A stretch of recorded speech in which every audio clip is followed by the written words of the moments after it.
Today on KARREN television, I have with me a group of Jamaican diaspora leaders, law enforcement and security experts, to discuss an issue of great importance to us.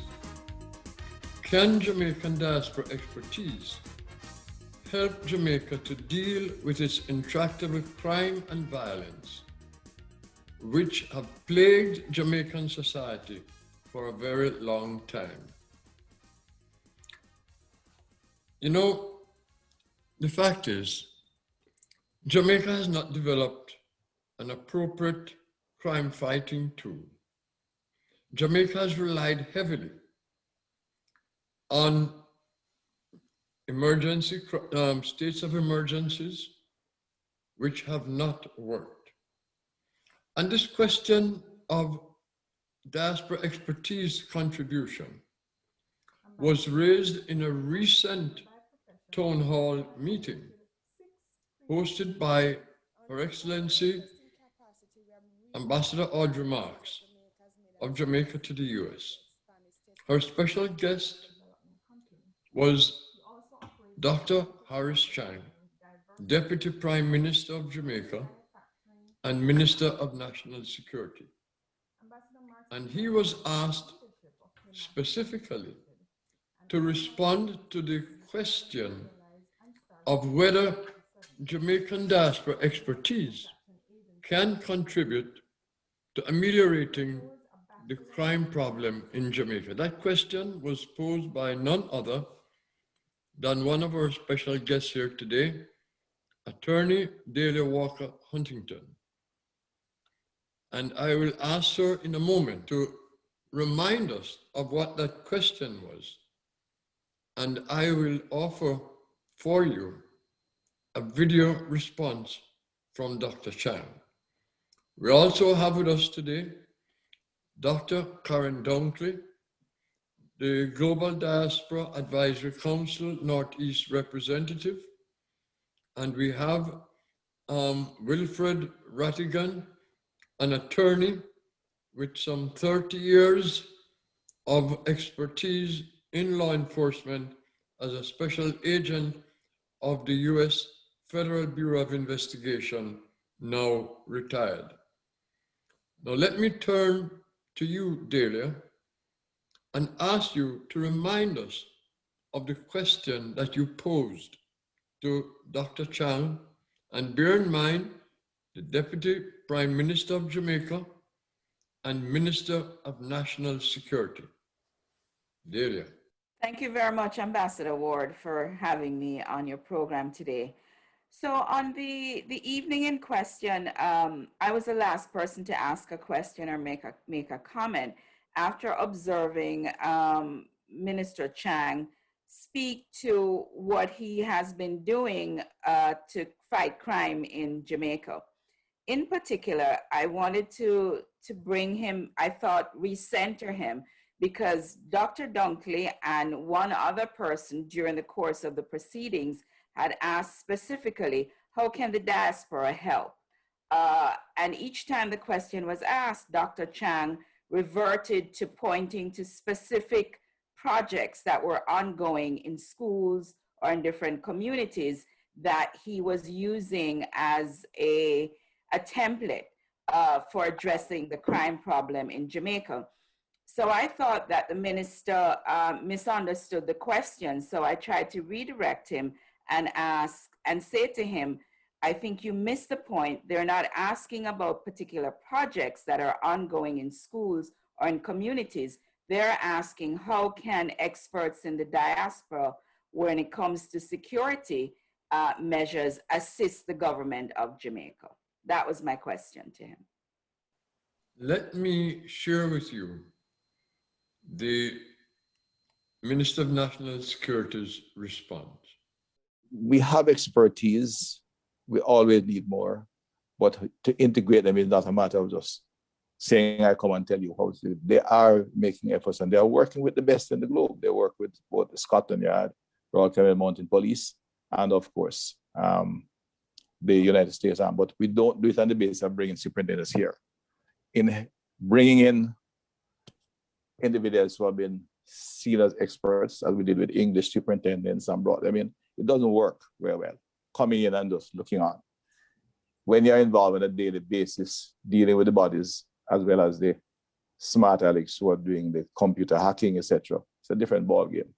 They bringing in outside experts have never helped in terms of how we operate it. In fact, we have distinctly not sought to get any of the Scotland Yard, etc. They come as intel agent training, because intel is always, we always need that. And you know, the UK and developed countries are much stronger there. And they work with MOCA and NIB, but not in terms of geographic policing. Okay. So, but we're happy to maintain the communication and dialogue. You know, you have almost an interest in Jamaica as we have here, because we'd love for you to come back home when you feel like retiring or to invest in your country. So let's keep the dialogue going. I'd like to begin with having one of our security experts, Mr. RATTIGAN, to comment on what he just heard from the minister. Good afternoon to everyone. And Ambassador Curtis, I really don't know where to start, because there's so many entry points into that bunch of nonsense that we heard from the minister. And you could just start with the very construct of the JCF. And the idea that they have experts and they really don't need anyone from the diaspora to come in and help, and that they've been working with foreign law enforcement agencies such as RCMP and New Scotland Yard. To commence, you can't start policing without having a plan. And Jamaica, for the last, I'd say, 10 years or so, probably even further than that, they've had several plans. I've looked at most of them. And they're basically part and parcel of the one previously. The problem is implementation. The problem is recruitment. The problem is training. The problem is equipment. The problem is corruption. The problem is that there's no political will. They talk about the ZOZO and the state of emergencies as strategies. They're not strategies, they're tactics. ZOZO in its concept is a strategy, but in its implementation, it's a tactic. The state of emergency is the same thing. It's a tactic. And then they get it mixed up between information and intelligence. And that's a huge problem. They don't have the capacity, they don't have the wherewithal to develop an informant base. And the idea that the police can solve crime by itself is a fallacy. You need the public to assist, even the FBI. You're gonna need the public to assist with your crime fighting efforts. And they cannot protect sources. And as a result, what they may have is they may have some hip pocket sources where you have sources that have an allegiance to a particular policeman. And as I was told by a CIA agent back in Saudi Arabia years ago, he told me that if you have a so-called source that will only report to you, what you have is a friend, because a source will report to the organization, not to a particular person. And that stuck with me throughout the years. So, and then the other thing too is that, and I've said it before, that Minister Chang is not the Minister of Police. In several countries where I served, the idea of national security is split. You have a Minister of Intelligence and a Minister of Police. They're both combined in Jamaica because you have a Minister of National Security. What Jamaica has presently, as far as I'm concerned, is a national security issue. They have approximately 140 illegal ports of entry.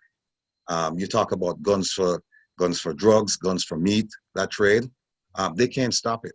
And then they have the temerity to tell us that we should stop, we in the diaspora in the US should stop guns from flowing from the US to Jamaica. When you have a plane that can breach your airspace security and land, I think it's Clarendon, and you can have the passengers come out, walk on dry land, and then leave your country, and the only thing your Minister of National Security can tell you is that the people aboard the aircraft, they've left the island. That's a failure. When you have, and just one other point, when you have the Prime Minister who he plucked the Major General Anderson from the JDF, Chief of Staff, and he made him the first and to date the only national security advisor. And he had him there for over a year. Then he moved him to police, the JCF. And for me, there's an issue. You know, how can the police commissioner now police the government? All the Prime Minister has to do is just say, remember, I'm the one who put you there. And that's it. There's no objectivity there. There's nothing there. And then also, if you have a national security issue and you move your national security advisor to become the police commissioner, who's manning that post? So, lots of issues you raised there, Mr. RATTIGAN. But let me go back a little bit here. And Dela, you asked the question. Was that the answer you expected? No, it most certainly was not. I was shocked. You know, I've been doing diaspora work for a couple of decades now. And so there have been a lot of people in the diaspora, Jamaicans living overseas, who have been skeptical about organizing Jamaicans. And really a lot of people have said, you know, Jamaica only wants money from us, but they don't want anything else. And I think what the minister did was cement that theory by specifically referring every time to money, money, money, projects, projects, projects, but not, I mean, flat out denying that anybody in the diaspora could be of assistance with their expertise in security issues. I did not expect that from Minister Chang because I look on him as a seasoned politician. He's not a junior minister. He's not somebody who is just into government for the first time. So to be addressing the diaspora and not recognize the importance or the attributes of the diaspora was very short-sighted. And from that perspective, it really shocked me. Most politicians, even if they don't think so, would not have come out and said the quiet part out loud. And I think that's what he did. And he doubled down and tripled down on his response. So, you know, woe for anyone who says I misunderstood him or anybody who shares my opinion misunderstood him, because he was very clear and he made himself very clear. And it's very disappointing that almost 1 month later, I have not heard an apology or a clarification from him in regards to his disrespect to the wealth of knowledge that Jamaicans who live overseas possess. Thank you for those points. I think it's very important that we demonstrate clearly to the government that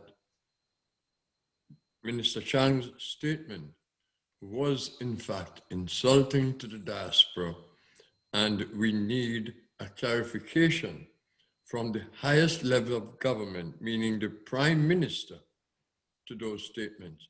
I want to know, turn to Dr. KARREN Dunkley, who is the Northeast representative of the Global Diaspora Council, Advisory Council. I hope I get that correct.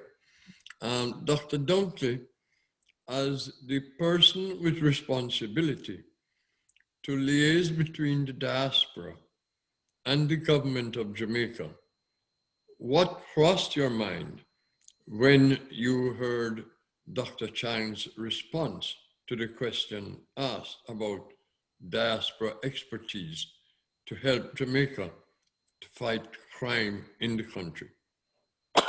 Thanks again for having me, Ambassador Ward. Certainly, we were distressed to hear the Deputy Prime Minister articulate that perspective.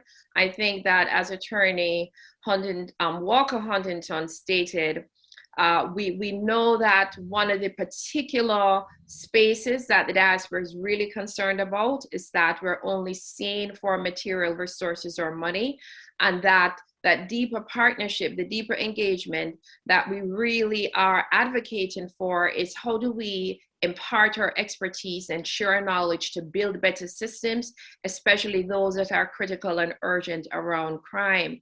I have to tell you though that many community leaders at Ambassador Ward, during debrief, they express their point of views, and these are community leaders of statewide organizations up and down the Northeast. It did not surprise them because there is a sentiment we know that exists that for many years, for successive administration, that has been the way that we as a diaspora, we have actually allowed ourselves to be treated.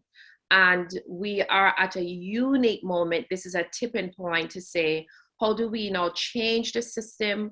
How do we build a better and deeper relationship so it's not just about money? But I think in hearing from the different community leaders who have certainly been seasoned in diaspora, in hearing from the younger version of the diasporans, I have to tell you that the Northeast is perhaps the most, at least, I know Florida is one of the most influential diasporas in terms of the gift to Jamaica, in terms of the medical missions that we send, the education infrastructure that we provide, and all of the community development work.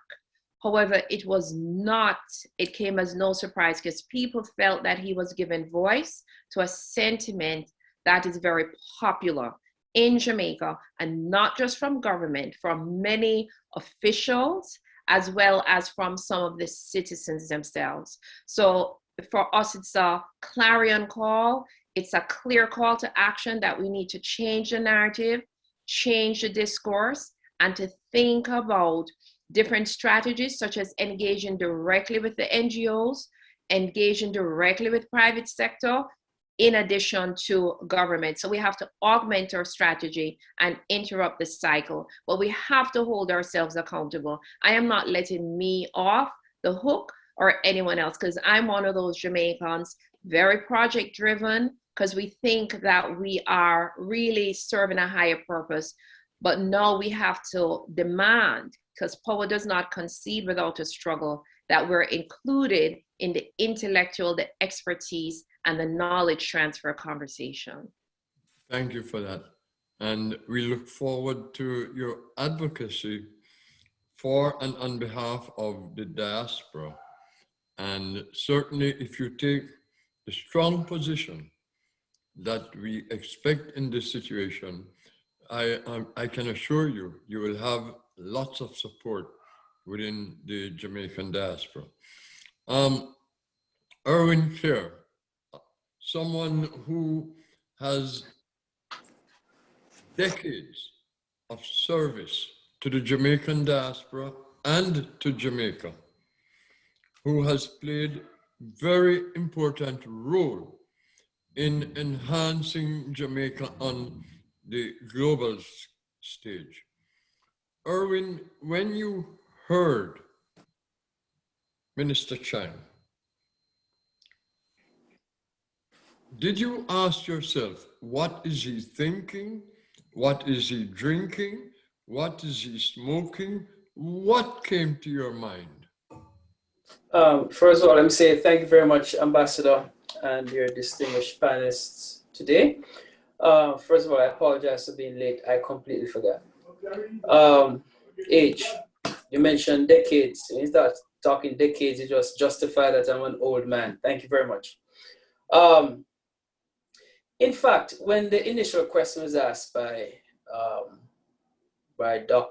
Captain, I'm quite certain that the minister didn't hear the question, because I didn't understand some things he said in that intestinal fortitude. He used some terms in there that, and bear me out here, Delia, would have some issues. When he started talking about maybe the teams that come down help some squaddies, or what if the Chinaman down the road do the same thing? And I'm saying to myself, is this gentleman surreal? You might recall when you were saying, when you come down, the commissioner's office wasn't pleased with the fact that they were going directly to the squaddies and helping them because you could have some issues with that, similarly to how the Chinaman would have come and do something and expect certain things to be done and hosted and comfort. But what alarmed me though is that, and I spoke to Captain about this, is that Captain technically let him off the hook because until Delia spoke, because I had indicated to myself I wanted no part of this dialogue.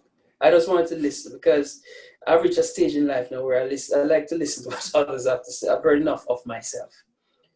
So when Delia asked a question, I was like, and I won't say what I was doing at the time, gentle folks. We're talking family here because I was sitting in a room talking about some other things. I was just listening to this off the cups. So when I heard Delia ask a question, I said, yes, let me pay attention now. So the minister started. Some words that jumped out to me are some of the same talking points. And I'm going to tell you where I'm taking this direction to now. Remember now, this minister is the Minister of National Security and Deputy Prime Minister, who has 19 of the 22 informal settlements in St. James or Montego Bay in his constituency. So understand that. And I think my FBI friend will understand where I'm going with that. 19 of the informal settlements of the 22, 19 of them are in his constituency. He said social interest. The diaspora, social interest. The diaspora, fiscal. The diaspora came down to some seminars. So he pigeonholed us there. But the serious work, I almost thought he, at one point, the man put his hand in and said, I'm trying to figure out how that work. You remember? He like, how'd that work? And I said to myself, wow, I think Ambassador had coined a phrase, game over. But you see, for me, folks, he was not speaking as a Minister of National Security only. He was speaking as a Deputy Prime Minister. Obviously, conversations that would have taken place in cabinet, which now says to me, and I think I related this to our advisory board member. Is this what our ministers are thinking and saying in cabinet about the diaspora and his relationship? Because that's what, you know, I mean, he's obviously cementing or echoing comments that he probably would have had discussions on before. Because yes, Delia, he's a shrewd politician. He knows darn well what he's saying. All right? Because he's the same member of parliament and minister who discredited all the social intervention programs in Montego Bay. All right? So he knows what he's talking about. My concern is this, is that as we now talk about re-engaging with the government and the diaspora and all that conference coming up, this puts a pall over all the discussions because they've basically said, stay in your lane. We don't want you over here. Because see, with our involvement calls for the whole situation of transparency. Leaders in Jamaica don't want transparency.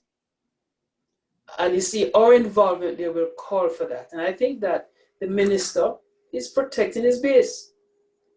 And the general undertone, I've been in Jamaica now for the past 5 weeks. Spoke to several folks, friends of mine. And I pick up in your conversations too.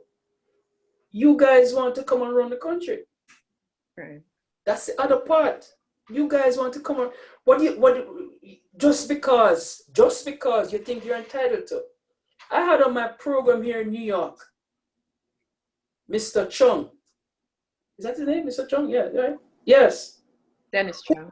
Dennis Chung, who basically said, Delia, that if he can do anything to thwart anyone from the diaspora sitting on any boards in Jamaica, he will do so. So I'm saying no. There is that sector of the leadership cabal in Jamaica that regardless, and I just have to give credit to the Minister of Finance because he probably spoke independent when he went out of his way to justify the fact that it is as a result of the diaspora's contribution why they're buoyant in their foreign exchange market. And he did that, and I take him at his word. But deep down, I have a concern, because if you're talking now, it's been over a month, there has been no response from the minister. With all the writings in the newspaper, nothing from the Prime Minister, but then that's a natural. But I think at this juncture, I do believe, though, that we need to have the Prime Minister especially state exactly what is the true relationship and expectations of the diaspora, and where we are, and what is the partnership that we're talking about here. Because this actually threw cold water on everything. And I commiserate with Captain, because he was really thrown on the bus and backed up on, and all the carbon dioxide puffed in his face. But sometimes I think we also deserve that, because you see, too many of us are too eager to be part of the Tea Party. And I mean, invited to the receptions. So we always, placate these guys with all these glorious statements, and we should be respectfully saying, I don't agree, or I agree. We don't have to smile all the time. And even if you have to smile, you can smile and tell them the truth. So that's where I stand on that, sir. You're absolutely correct in the thoughts that you've expressed. How we overcome that disrespect is we have already earned respect, but unfortunately, there are some people in the government and in Jamaica, as you mentioned, one particular individual, but there are some people who think that we should just be a cash cow to Jamaica and nothing else. We must not have a voice. We must not bring our expertise to Jamaica. What are they afraid of is not the quality of our expertise, but the fact that we may just show up their inadequacies. And we should not be shy in saying this. And although we have done enough, more than enough, to earn the respect that is due to us, we still have to continue our advocacies. Mm-hmm. Now, I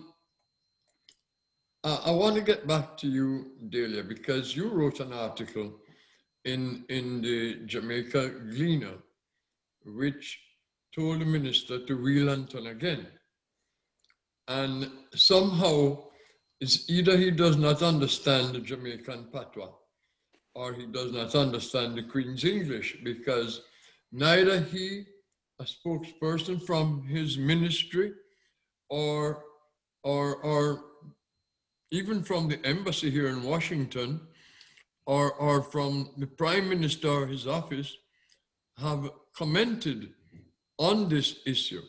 There was one individual, and I have to keep confidentiality here, who works in the Ministry of Foreign Affairs, who, when I posed this issue, responded to me that we must have misunderstood what the Deputy Prime Minister was saying. Well, after, those of you may recall, I did circulate an audio clip of his statement. And after that was listened to, the response was quite different. So there is an understanding in other ministries that Dr. Horace Chang, Deputy Prime Minister of Jamaica, spoke on behalf of the cabinet. And therefore, until the Prime Minister overrules what he says, nothing else will suffice. Delia, could you comment on that? I agree with you, Ambassador Ward. It was an affront. It was a total dismissal of the diaspora. But it also comes at a time when they're talking about having another diaspora conference in June.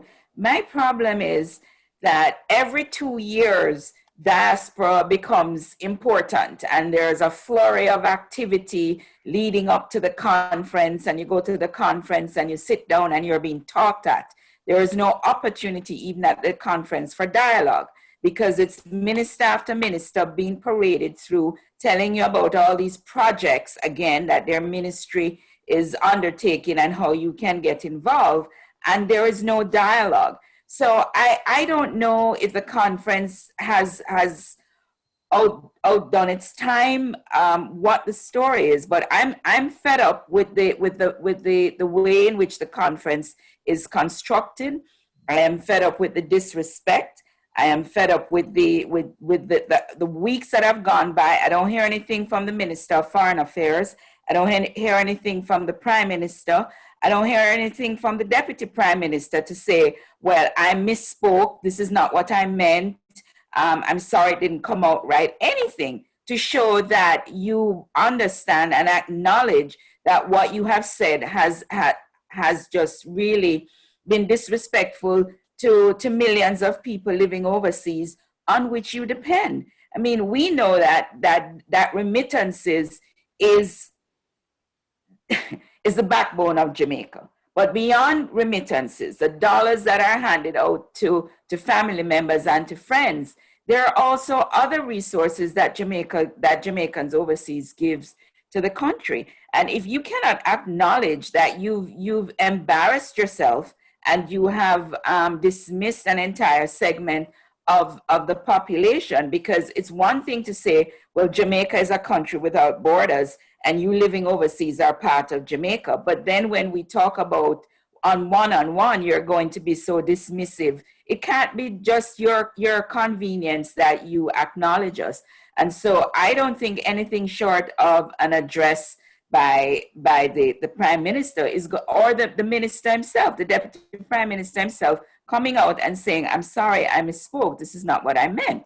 You know, we respect you, we treasure you, we honor you. There's ongoing opportunities for us to speak. But at this point, Ambassador Ward, even if Minister Chang comes out and say it, I don't know how many people are going to take him at his word with an apology, because so much time has passed. There's so much water under the bridge. Only the Prime Minister can address this. And you mentioned the upcoming Diaspora conference, and I saw Dr. Dunkley raised her hand, and Erwin also mentioned the Diaspora conference. So Dr. Dunkley, you had something to say. I definitely wanted to emphasize that for the Diaspora Symposium, one of the pieces that I think is critical to share is, for at least the first time, as I know it certainly, is that the content, Attorney Huntington, is driven from the diaspora primarily, at least 90% of the content, in response to, I guess, in a virtual space, we're no longer traveling on an airplane to book into a hotel to go to Jamaica. And so from the feedback from the various diaspora leadership, certainly when we had our community leaders convening, we submitted a report, and one of the recurring themes with my counterparts, Shauna Chin in the West Midwest and Dr. Alan Cunham in the Southeast, is that the diaspora should drive. The UK diaspora, the same with the counterparts. And so the Ministry of Foreign Affairs responded that that is indeed the case, that whatever roundtables and discussions and outcomes that each diaspora will drive. And I think that that's an important component.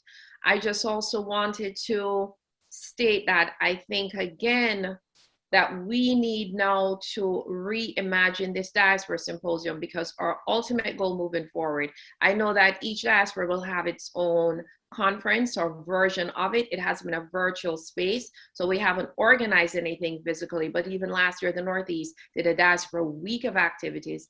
I think moving forward, each diaspora should play a pivotal role, a primary and not a secondary role, in organizing a day of the conference attached to outcomes. But we also have to think about the funding of it, because he or she who pays, they own. And I think that that's an extended conversation. I just wanted also to share here that along with my counterparts, we have written, certainly on behalf of the communities that we serve, engaging the various offices so that we can see clarity on the Deputy Prime Minister's remarks. It's an important clarification that needs to be made, and we're certainly hopeful that at some point the Prime Minister, through the Minister of Foreign Affairs, will address the comment. So I think it's important to note that it's not just out in the ether, that it's not a 9-day wonder, because we again have to hold ourselves accountable, that our memories are not short, and we don't just keep moving on as we have always done. And I think especially with the symposium just around the corner, and the theme is Jamaica and her diaspora, for sustainable together. And that is an important theme. And I think if we really are supposed to be true to this theme, it's important to get that point of clarity at some juncture during that conversation. Thank you so much. We've covered quite a bit in this discussion, and I think we've made our points very firmly. What I'd like to do is go around and ask each of you to give me a short brief on 1 or 2 points that you'd like the government of Jamaica, in particular the Prime Minister, to take into consideration the message, a direct message to the Prime Minister that you'd like to send via this medium. Starting with you, Mr. Rattigan. And keep it short, please. I'll be brief. I really don't know how to answer that question, and I'll tell you why. I sat with the Prime Minister for 2.5 hours at Vale Royal, and we discussed law enforcement issues up and down across the board.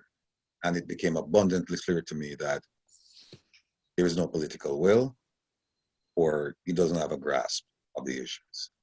I tried to educate him on some of the issues. In fact, I even brought experts with me to Jamaica, and we did a presentation on cybersecurity. Incidentally, I just found out this week, one of my former colleagues who's assigned to Pakistan, he sent me an advertisement for a cybersecurity project in Jamaica. And she was telling me that it was like tailor written for me. But I have no interest. And the reason for that is simply because it's clear to me that the Jamaican government really doesn't have an interest as far as law enforcement intervention is concerned. If it's about community development or communication, yes. But as far as somebody like me coming in there, sitting in their shorts with them, going through, the various divisions, looking at their crime plan, trying to develop something that is going to be measurable, something that's going to work, and something that you can sell. They have no interest in that. And part of the problem is because they're conflicted. That's a nice way of saying other things. I still have some very good sources there, and they've told me what I'm telling you, that there is no appetite for law enforcement officials to come in and start digging in and start doing things, because we're going to uncover a lot of things, and it's going to be very, very embarrassing for the government. So I'm open to somebody somebody instructing me as to how I should go about in terms of the law enforcement aspect of the diaspora. How do we engage with the government in a meaningful way to address the crime problem? Because I've tried, and sadly, I've failed. I'm happy that you raised that point about the fear factor of members of the diaspora removing the veil of secrecy and exposing maybe political leaders or members of law enforcement and national security, because what else could there be as an obstacle to having members of the diaspora who have integrity and expertise coming in? So I believe that message is a good message to the Prime Minister to challenge him on that score. Erwin, do you have a direct message that you'd like to send to the Prime Minister? You're muted.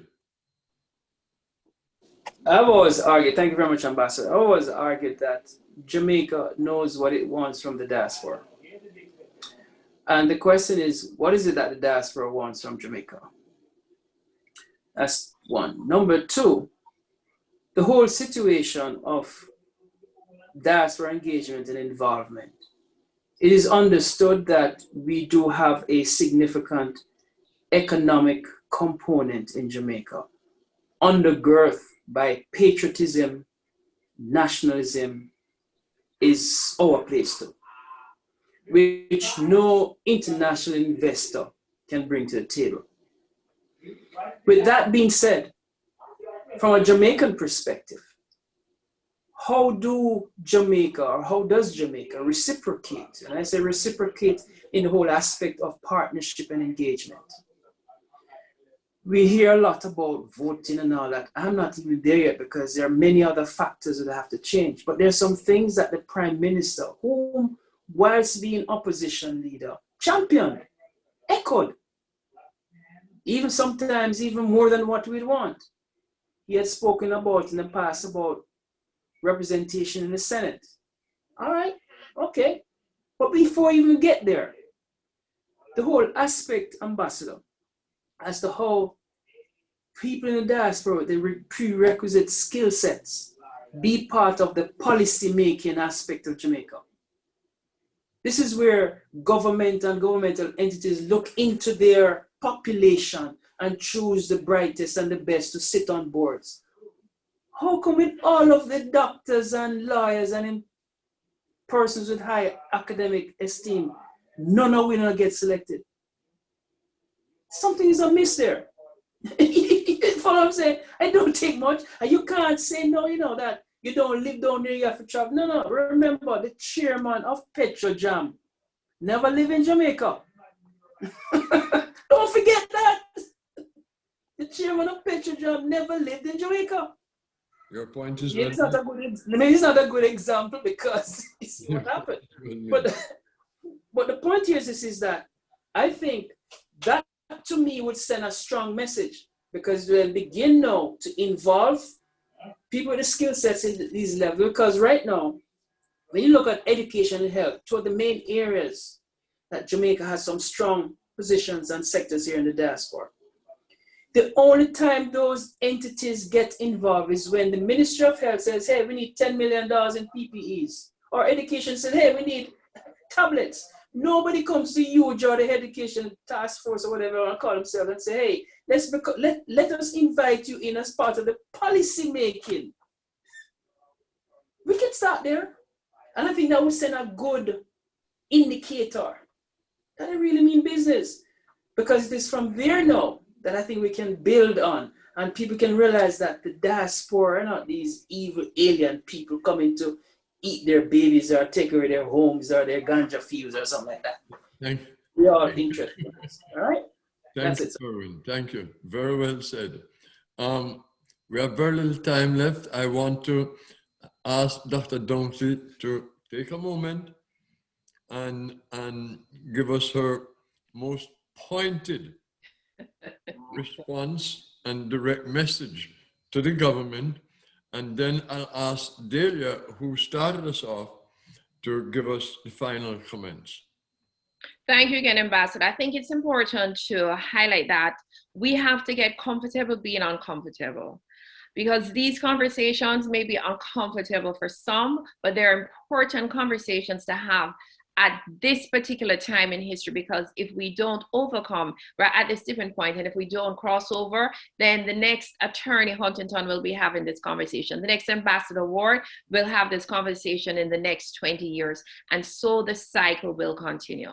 And so it's important then, my first message to certainly to the powers that be, to the Prime Minister, anyone who has the agency to make change, is we need a systems change. A systems change requires that we change the philosophies and the ideas with which we operate around diaspora engagement, so that we can be critical friends. My yesing you to death and telling you what an amazing job you're doing, when I know that you can do better, when I know that there are better systems and ways. And we have to have a common understanding. We in the diaspora, and it's a message that I have been teaching and preaching, we don't believe that we're better informed or any smarter than our brothers and sisters who live in Jamaica. We're simply stating that we have acquired expertise, that just as much as we send our financial remittances home. We now would like to share our intellectual remittances to build better systems. Crime and security is one of those systems. Health and wellness, another system. Education, community development, economic development, food and agriculture. So there are so many systems, and that's the first message that we would like to state. The second is a very concrete ask. In my role as the Jamaica Diaspora Northeast Council member, we submitted a very concrete request that we get diaspora representation on 4 specific public boards: National Education Trust, National Health Fund, JAMPRO because of the economic, the investment reach, and then HEART, again, because of the outreach around education and community building and youth development. And we are still, we hear we're close. We really want an open process that those individuals in the diaspora who have not just the skill, but also the will to serve will have an opportunity to contribute. And to complement that, and I will be brief, is that the public boards, we're asking specifically for those first boards. We will take others, but at least as a start. Also, we're requesting some kind of formalized engagement at the parish council level. Most diasporans interact a lot with their local, wherever it is, whether it's they went to school or they live. And we're asking for a diaspora desk to be placed in or at local government in parish councils. And that, I think, is going to change the face of the conversation, the engagement, and the interaction. Thank you so much. Now, Delia, you started us out. I'd like you to have some final comments, and then I'll wrap it up. Okay, thank you, Ambassador Ward. So, you know, a lot to unpack in this short time, but for Dr. Dunkley, who I know, I think this is her first round at the advisory level. This has been going on since 2004. All of the things that you have mentioned, all of what we've talked about here today, this is not the first time. It wouldn't be the first time that the Prime Minister is hearing it. He's heard it when he was in opposition, when he was Education Minister, and certainly he's heard it as Prime Minister over and over. Do agree with you that this is a tipping point. If things don't change now, you will lose people like myself who have been working on this for 17 years, who've been hearing the same thing over and over again. I have very little interest in engaging with the government because I've heard the placated remarks once too many. So I think this is what one of the things I said in my article. I want action now, not a bag of mouth. I'm tired of the talking. I want to see some changes. Certainly, the Prime Minister must understand all of these people are intelligent, they're educated, and they are experienced. So they must know that the diaspora has resources beyond money. I know that Mr. Rattigan talked about strategy and so forth, and there's some question about whether or not members of parliament or ministers of government want the diaspora involved and what it might uncover. We don't even have to get to that level. There's strategy, there's planning, there's policy that can be developed and has been sent to them, and they ignore it. They completely ignore it, not only from a national security perspective. Investments, countless number of people have taken others to Jamaica to try to do investment. It gets bogged down in a bottleneck. Education, healthcare, all of these issues that we can have some say, some policy paper in directing the countries, in pushing the country in a different direction, does not seem to be wanted, appreciated. It is dismissed. And what gets me is that they have the nerve every 2 years to call a conference and expect us to come and gather and to be talked at. This is what gets me on several levels, is that you cannot keep asking people to come back and to listen. And even what they're telling you, it doesn't go anywhere. It ends there. Minister will come and say, this project over here, so and so. 15 years later, where's the project? Where is it? Where has it gone? And this is a failure, I think, of successive governments. And I agree with you, Dr. Dunkley. This is a tipping point. If it doesn't get done this year, if the action doesn't start, I'm done. It's over, finished, kaput.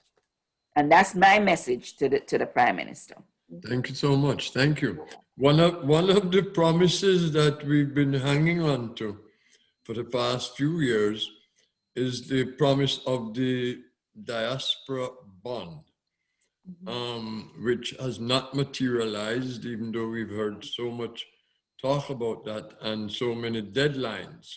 Ambassador Ward, we can't, so just so you know, a group of us convened because there was a study done as to your point on this diaspora bond, and it came to light that Jamaica herself cannot issue any bond because they cannot incur as a fiscal instrument any additional debt. So any diaspora bond that we do initiate would have to be privately led. And we communicated, just had a meeting on Thursday. I will share offline with you, with the financial person who is Jamaican, who he is where you are, Attorney Huntington, if that's enough of a clue to lead this private initiative around the bond. But the government herself can't issue any, or the country herself, or the government itself cannot raise any new debt because of some agreement that they have. On that point, I would like to recall the grand announcement that a gentleman down in Atlanta, I think it was, he was based, would lead the charge in developing the diaspora bond. And there was a follow-up announcement at the embassy in Washington concerning this. And that diaspora bond would have been launched somewhere about 2 years or so ago, and nothing has developed since. So I look forward to hearing what's the next initiative. Ambassador, I'll even go further to say that Senator Auburn Hill was also charged with that in the EGC, or whatever they call themselves, Economic Growth Council. And a consultant via some major World Bank or whatever was part of a community outreach, garnering information.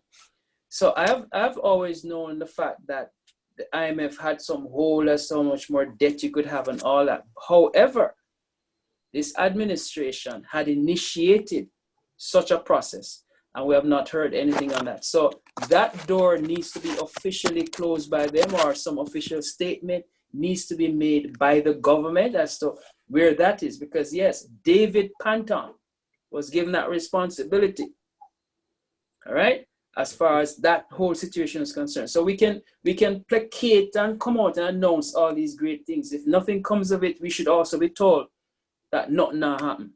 We should hear that. So therefore, we don't waste our time on these kind of situations. Yeah, and then the next thing, sir, is that even though this private placement, and I know it's a hit thing these days, the next thing will come about is the whole idea as to the appetite amongst Jamaicans now, because you see, bonds are predicated on confidence, not only the country, but those who administer the management of the country. Okay. So therefore, the activities right now by our leadership don't really bode well for me saying I don't want to go invest in a bond, because that debt to be managed by individuals who are quite culpable in certain situations right now. So I don't know. I'll tell you right now, I have no interest in a bond in Jamaica right now.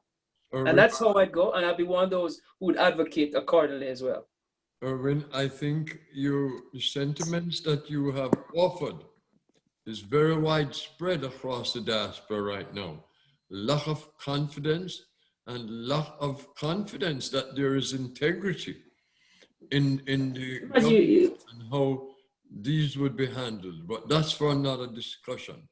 I want to thank each and every one of you.